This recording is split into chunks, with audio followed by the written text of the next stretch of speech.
Human interactions with the natural environment have always been about harnessing and cherishing resources, some of them for necessity, while others for luxury. Yet even the luxury goods often lead us to a story of necessity for those who struggle tirelessly to gather these resources.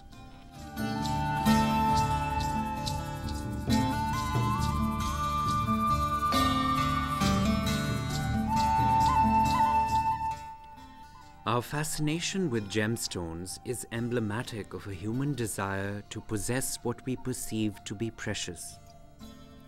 Yet often in our modern lives, we are so far removed from the origin of our possessions that we do not appreciate their true costs and benefits. Emeralds have for millennia been considered among the most precious of gems. Their green brilliance has inspired religious devotion, sceptred splendor, and even literary icons such as the Emerald City of Oz. Our narrative is also about an Emerald City, an ambivalent place of great ambition and anxiety, where many dreams are realized while others are dashed.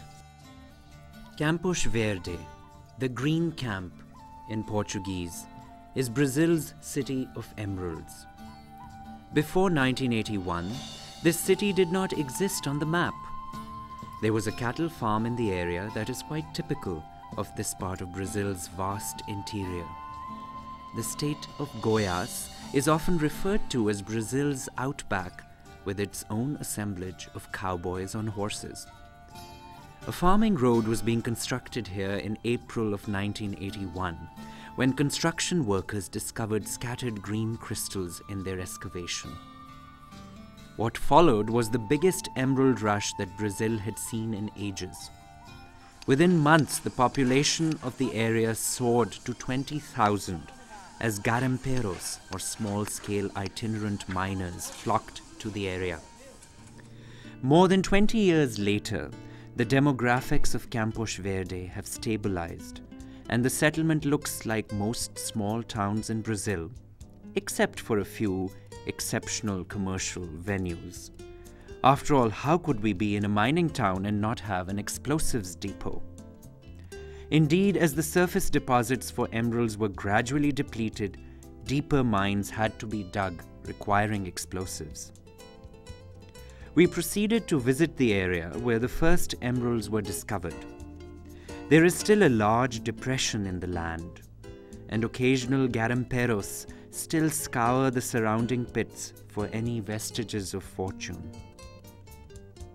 The young mayor of Campos Verde also accompanied us on this tour. However, many of the mining pits here are now abandoned, often without any safeguards to prevent the careless wanderer from falling into these chasms. Some of the pits have filled with water and leaf debris that can lead many roaming cattle to their untimely demise. Remediation of old mining sites continue to be the most formidable challenge to mining ventures great and small. However, we must not despair so easily. There are indeed more responsible ways to find minerals, and Campos Verde is beginning to exemplify some positive practices. The challenge to any modern mining activity begins with the exploration phase. In order to avoid the boom and bust of mineral rushes, as well as random rumor digging, good exploration practices need to be made accessible to miners. This often involves geological drilling for core samples, such as these. After testing these samples, it is possible to determine the probability of an emerald deposit. Emeralds are a special crystalline form of beryllium aluminum silicates with small quantities of the metals chromium or vanadium that give them their distinctive coloration.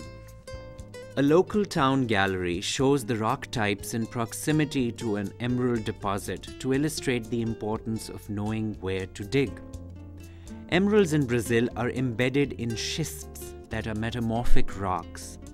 Crystalline anomalies in schists are indicative of emerald presence nearby.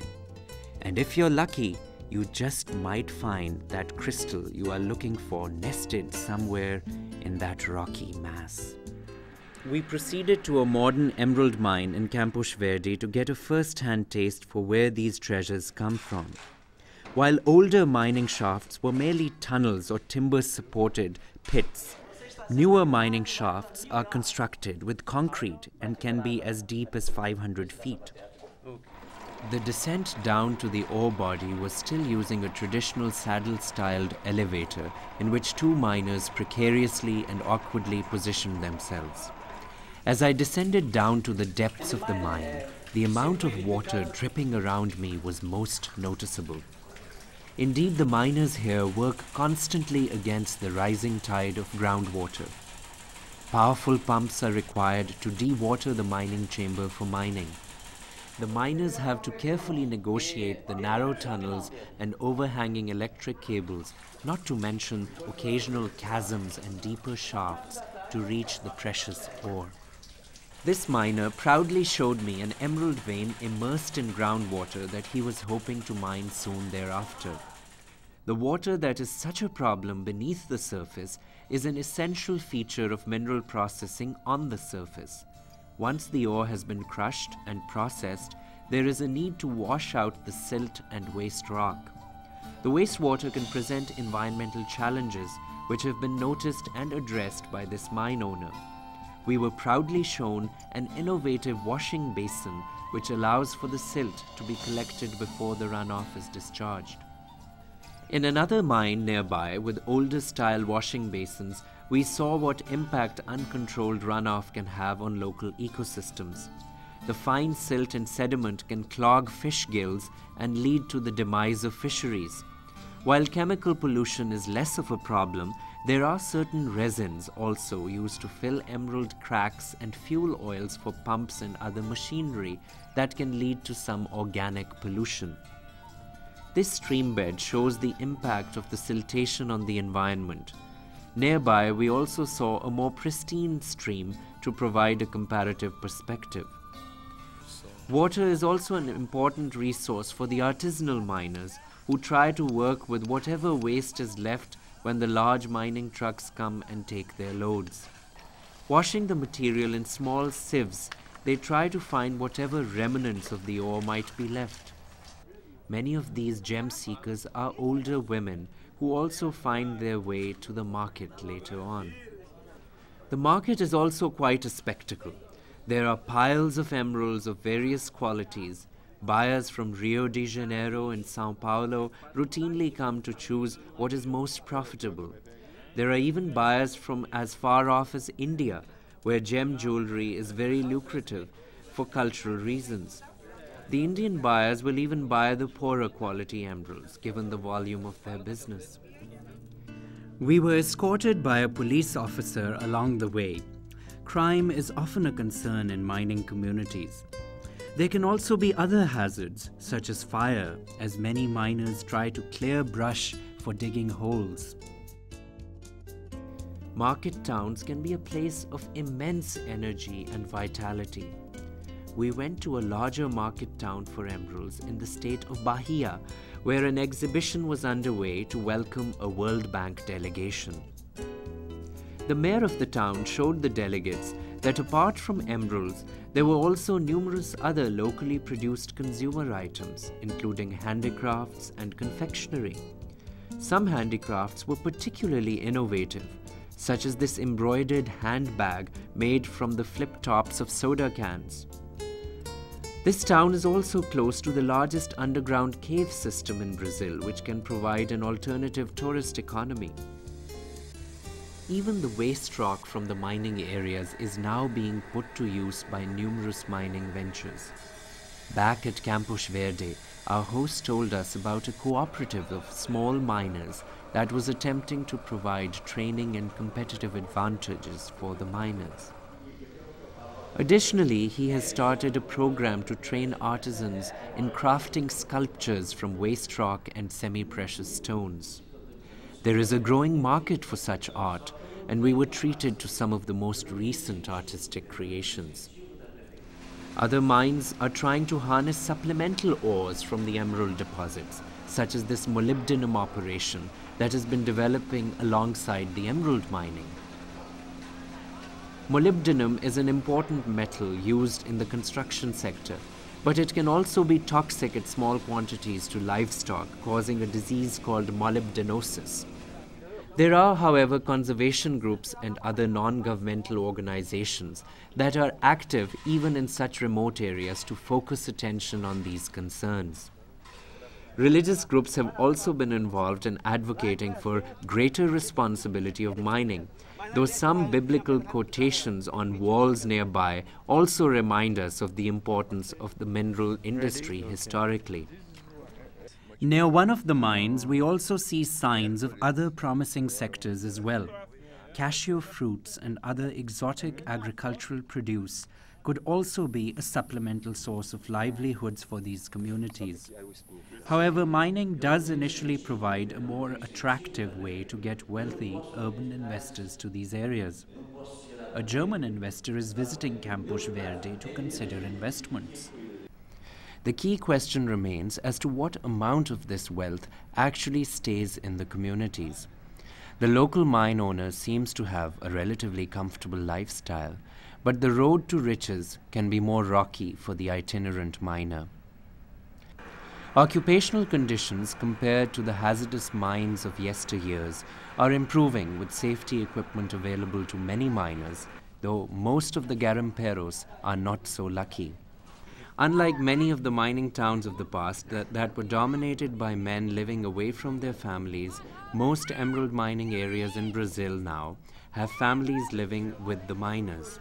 Even the youngest members of these towns are, however, entranced by gems and their economic promise. However, the infrastructure in these towns is sadly lacking, considering the wealth that is emanating from them. The residents nevertheless continue to enjoy the simple pleasures of a good soccer game or simply a shower at the local tube well.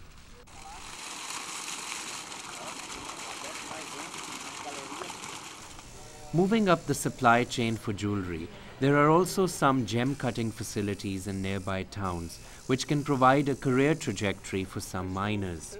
Fashioning the perfect gem is a complex craft as well as an art that requires years of training. Efforts are being made to train communities in how to develop this sector as well, such as what was done in Thailand, where heat treatment continues to draw ruby merchants from around the world, despite the closure of most ruby mines in the area. Historically, many of the traders in this sector have been Lebanese or South Asians, but efforts are also being made to develop indigenous competitors who can take their gems to shows worldwide for exhibitions. At the end of the day, what is most important is providing sustainable livelihoods for communities in rural areas. Brazil is one of the most urbanized countries, with immense inequality and reducing rampant migration from rural areas to the squalid slums or favelas in the large cities is critically important.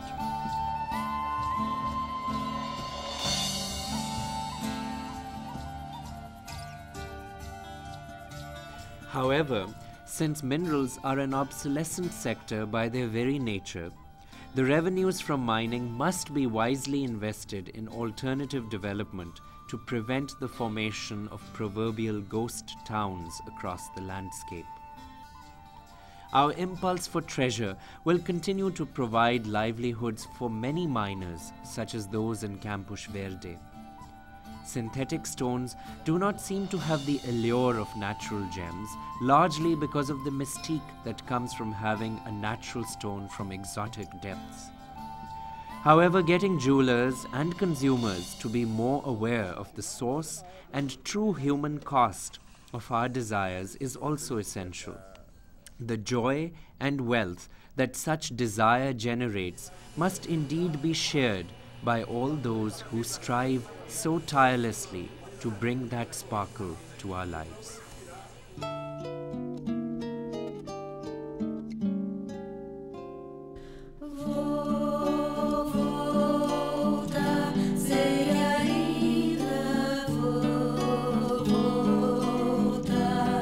Para